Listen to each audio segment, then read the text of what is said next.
Prabowo naik pitam, Uni Eropa tolak nikel RI, masuk bursa LME, lagi-lagi Barat cari gara-gara dengan RI.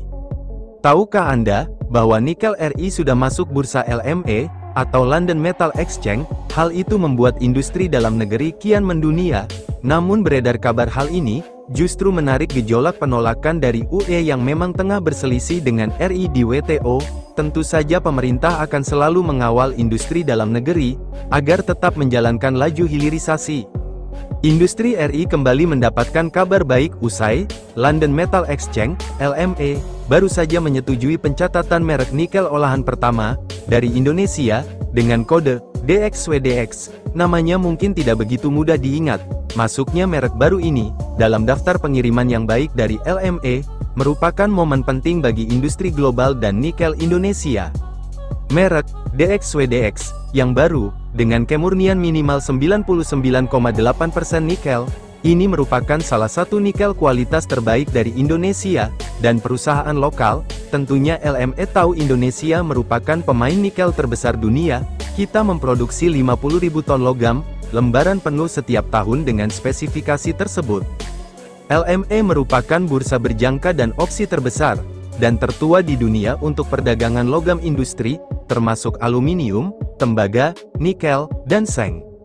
Pada Agustus tahun 2022, ada lebih dari 450 merek yang terdaftar di LME dari lebih dari 55 negara. Semua merek yang disetujui masuk bursa LME harus mematuhi persyaratan yang ketat tentang kualitas, bentuk, dan berat, sebagaimana diuraikan oleh bursa.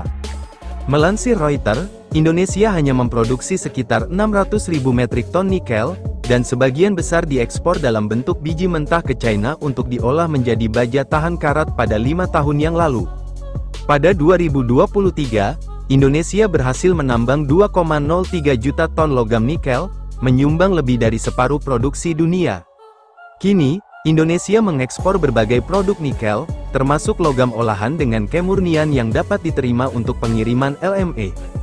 Hilirisasi nikel merupakan salah satu program andalan dan ambisius Presiden Joko Widodo, Jokowi, dan dilanjutkan Presiden terpilihnya Prabowo Subianto. Indonesia melarang ekspor biji mentah sejak 2020, untuk mendorong perusahaan tambang memproses hasil tambangnya di dalam negeri. Sementara itu, bagi LME, ini adalah tambahan pasokan yang disambut baik, setelah krisis yang terjadi pada 2022. Namun, bagi negara produsen nikel lain, tambahan nikel produksi Indonesia akan menjadi tantangan.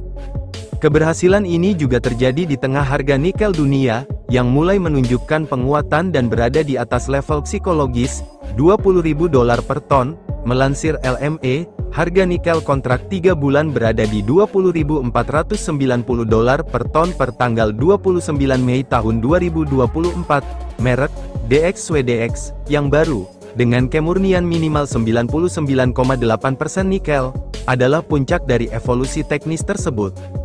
Kondisi ini akan mendorong produsen lain mengikuti langkah ini, seiring dorongan Indonesia untuk menjadi bagian yang lebih besar dari rantai nilai bahan baku baterai terus berlanjut. Peran Indonesia yang berubah dalam rantai pasokan nikel global, tercermin dalam perdagangan negara tersebut dengan China sebagai pelanggan utama nikel Indonesia. Pada 2018, aliran nikel antara kedua negara ini, hanya dalam bentuk biji atau nikel pig iron, NPI, tahap pertama dari peningkatan proses yang diwajibkan oleh pemerintah Indonesia.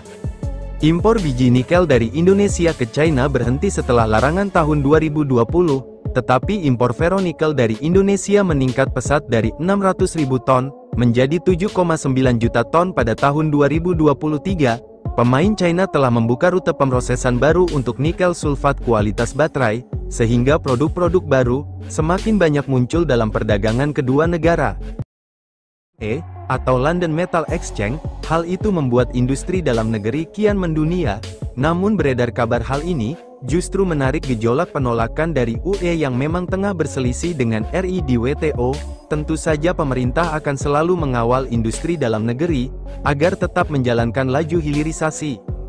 Industri RI kembali mendapatkan kabar baik usai London Metal Exchange, LME, baru saja menyetujui pencatatan merek nikel olahan pertama, dari Indonesia, dengan kode DXWDX, namanya mungkin tidak begitu mudah diingat.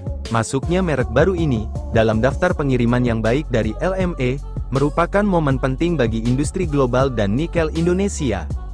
Merek DXWDX yang baru dengan kemurnian minimal 99,8% nikel ini merupakan salah satu nikel kualitas terbaik dari Indonesia dan perusahaan lokal. Tentunya LME tahu Indonesia merupakan pemain nikel terbesar dunia.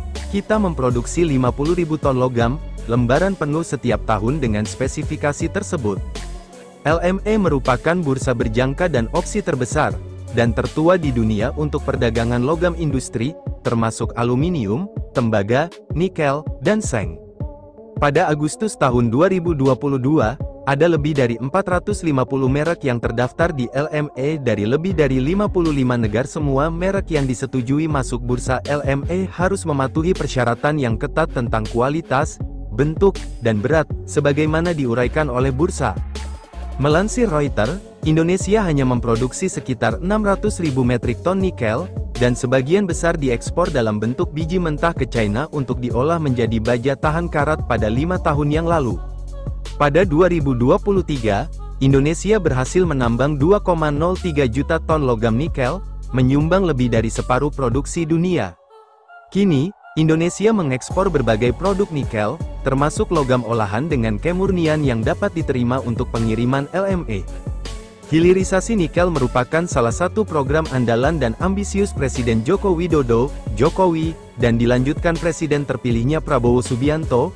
Indonesia melarang ekspor biji mentah sejak 2020, untuk mendorong perusahaan tambang memproses hasil tambangnya di dalam negeri. Sementara itu, bagi LME, ini adalah tambahan pasokan yang disambut baik, setelah krisis yang terjadi pada 2022. Namun, bagi negara produsen nikel lain, tambahan nikel produksi Indonesia akan menjadi tantangan.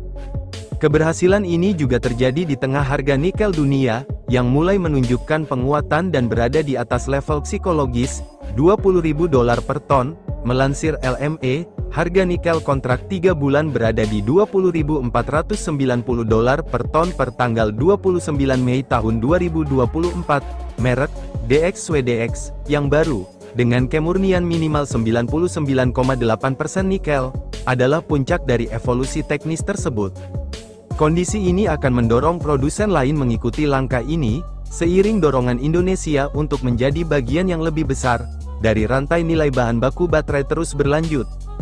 Peran Indonesia yang berubah dalam rantai pasokan nikel global, tercermin dalam perdagangan negara tersebut dengan China sebagai pelanggan utama nikel Indonesia.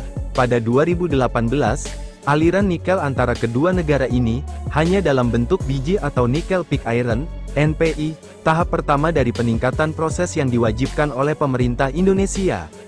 Impor biji nikel dari Indonesia ke China berhenti setelah larangan tahun 2020, tetapi impor ferronikel dari Indonesia meningkat pesat dari 600.000 ton, menjadi 7,9 juta ton pada tahun 2023. Pemain China telah membuka rute pemrosesan baru untuk nikel sulfat kualitas baterai, sehingga produk-produk baru semakin banyak muncul dalam perdagangan kedua negara.